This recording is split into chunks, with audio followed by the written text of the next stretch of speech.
Cá estamos nós para mais uma coluna Biocidade, nosso encontro semanal. Nessa manhã de sábado, estamos aqui para conversar sobre os temas pertinentes à saúde, à qualidade de vida, ao meio ambiente. E estamos agora para falar de um fato curioso. Estou aqui com um convidado que vai conversar conosco a respeito dos ventos fortes que atingiram Caruaru na última quinta-feira. Nos assustou, por isso que é bom a gente trazer sempre um especialista para conversar com a gente sobre esses ventos, por que isso acontece. Então estamos recebendo aqui, com muito orgulho, o meu amigo, o grande professor de geografia que nós temos aqui em Caruaru, em Pernambuco, uma referência em Pernambuco em geografia, que é o professor Nilton Augusto. Nilton Augusto, muito bom dia, obrigado por aceitar o nosso convite para estar aqui na Rádio Cidade. Olá, Marcelo, muito bom dia para você e para todos que acompanham a Rádio Cidade. E obrigado também pela confiança, depositada em mim para tratarmos de um tema tão interessante. Verdade, Nilton. Então, eu já começo perguntando a você, dentro da perspectiva climatológica, da questão do surgimento desses ventos, por que isso surge, Nilton? Caruaru já tem a tradição dessa questão do Monte Bom Jesus, que a terra abala, a gente, inclusive, já conversou sobre isso, mas, Nilton, e agora, esses ventos, isso é comum aqui em nossa região? Pois é, Marcelo, é comum, sim. Não é comum a ponto de ser diário, obviamente, mas ao período do ano no qual nos encontramos, ao final de uma primavera e nos aproximando daqui a poucos dias de um verão, onde a temperatura tende a ganhar em valores, então a elevar-se. E é exatamente pelo aquecimento superficial de um solo que forma-se uma corrente de ascensão do ar que se expande, e nisso, obviamente, há um desequilíbrio de pressão. O ar em ascensão é mais leve, no que sobe, e sobe mais veloz porque ficou mais aquecido, o que não é comum em outras estações, atrai o ar que vem de cima. O que gera um movimento circular, se você lembra, normalmente é no sentido horário aqui no hemisfério sul. Então isso é natural, não vai representar grandes riscos. Claro, sim, alguns transtornos ocorrem, caem telhados, nós vimos garrafões sendo lançados à avenida, mas não passa disso. Ventos que aí entre 60 e 80 km por hora se dão. Tá? Por outro lado, Marcelo, vale lembrar que as mudanças que se impõem ao espaço urbano, então uma cidade do tamanho de Caruaru, vai sendo impermeabilizada, há muito concreto, a impermeabilização do solo, o tipo de material utilizado, propicia uma elevação média da temperatura acima do normal. Então, como disse, inicialmente, normalmente já aquece. E se você tem uma superfície com concreto, você potencializa o crescimento da temperatura. E isso faz com que o ar se desloque ainda um pouco mais veloz. Ô Nilton, a APAC, que é a Agência Pernambucana de Águas e Clima, informou que os ventos chegaram até 70 km por hora. Outdoors, placas, o muro do batalhão do Corpo de Bombeiro caiu. Nilton, assim, dentro da classificação, esses ventos se caracterizaria como um redemoinho, um furacão, ou estou exagerando? Me diz, aqueles ventos que a gente vê nos Estados Unidos, geralmente na Carolina do Norte, aquela formação, chegaria a um ponto daquele ou não, Nilton?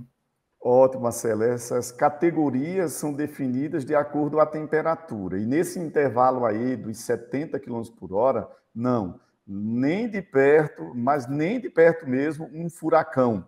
E especialmente por ser na região que nós nos encontramos. Os furacões são muito frequentes no hemisfério norte, porque aí nós estamos falando de um hemisfério, da metade do planeta Terra, na porção norte, onde há um desequilíbrio de pressão atmosférica entre o mar e o continente, onde a massa líquida e a massa rochosa, então oceanos, mares e continentes, obviamente fazem se deslocar volumes de ar muito maior, o que não é o caso. E no caso dos furacões, você nota, ele tem uma progressão de dias. Às vezes, 3, 4 dias antes se faz previsão, olha, está se aproximando da costa americana, vai ganhar, vai perder velocidade, e aí o noticiário vai acompanhando durante alguns dias. Aqui nós vimos que, no caso do redemoinho, ou pé de vento, Marcelo, o pessoal também chama de pé de vento, não é? É verdade. A folclore também associados, para alguns seriam o saci passando, que deixaria né, o vento assim em turbilhão, agitado, mas não é raro, é muito raro esse tipo de redemoinho, por exemplo, chegar aos 100 km por hora, mas é muito raro mesmo. Portanto, que de imediato já digo, né, entenda como espetáculo da natureza, de entender como são os mecanismos de uma natureza tão bela e perceber, como eu disse na minha primeira fala, de que as alterações que nós impomos ao meio ambiente, no caso da pavimentação, de muito concreto e menos árvore, termina potencializando fenômenos, mas ainda assim, como disse também, sem o risco de chegar a uma categoria aí de furacão, até porque a área, né, de abrangência é muito restrita, né? Como disse aqui no Hemisfério Sul. Se você, aí nas imagens você pode observar, Marcelo, que o giro é no sentido horário. Né? Se você observar, o vento está no sentido do ponteiro do relógio, que é comum aqui, e esse desfaz rápido, viu?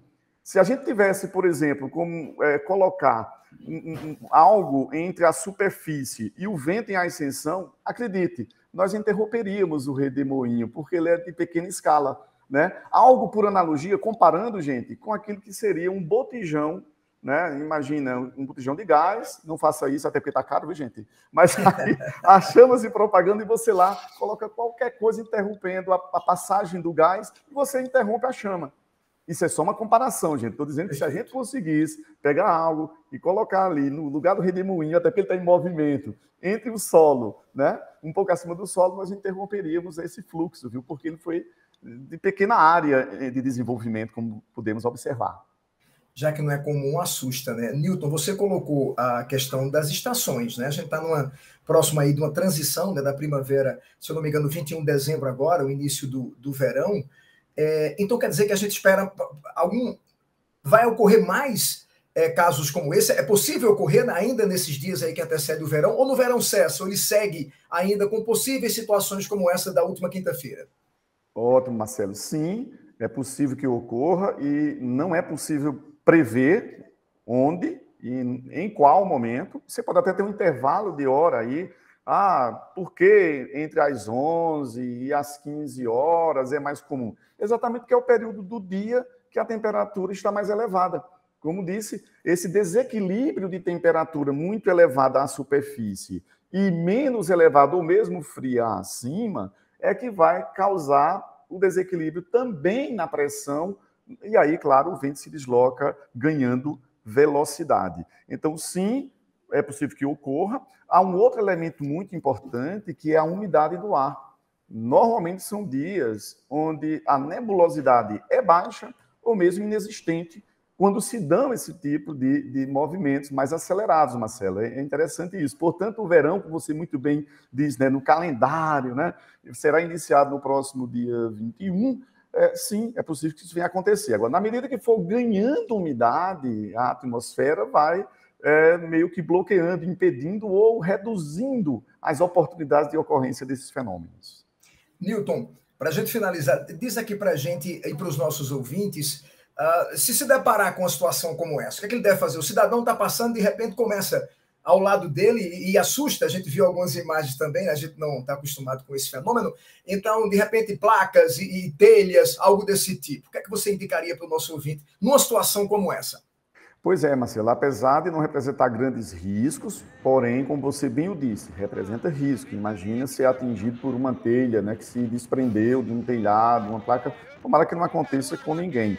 Mas seria interessante buscar um abrigo, não ficar a céu aberto, porque exatamente onde o ar está a se deslocar velozmente. E, claro, é também onde a perturbação por aí gerada pode fazer fluir, passar, cair, enfim, vidraçarias, quem sabe num evento um pouco mais intenso. Perfeito, Newton. Então, agradecer ao professor de Geografia, Newton Augusto, já parceiro aqui da gente da coluna Biocidade, te desejar, Newton, saúde, um excelente fim de semana e, mais uma vez, obrigado pela participação em nossa coluna. Mais uma vez eu agradeço, eternamente grato pela confiança, e é sempre muito bom falar de ciência. Você, ouvinte da Rádio Cidade, acompanha aí o Marcelo sempre com coisas maravilhosas a nos ensinar. Um forte abraço Obrigado. a todos. Muito obrigado, Nilton. E assim a gente se despede de mais uma coluna Biocidade, te desejando um excelente fim de semana e já marcando o nosso próximo encontro, próximo sábado, aqui na Rádio Cidade, porque aqui todo mundo ouve, todo mundo vê. Bom fim de semana.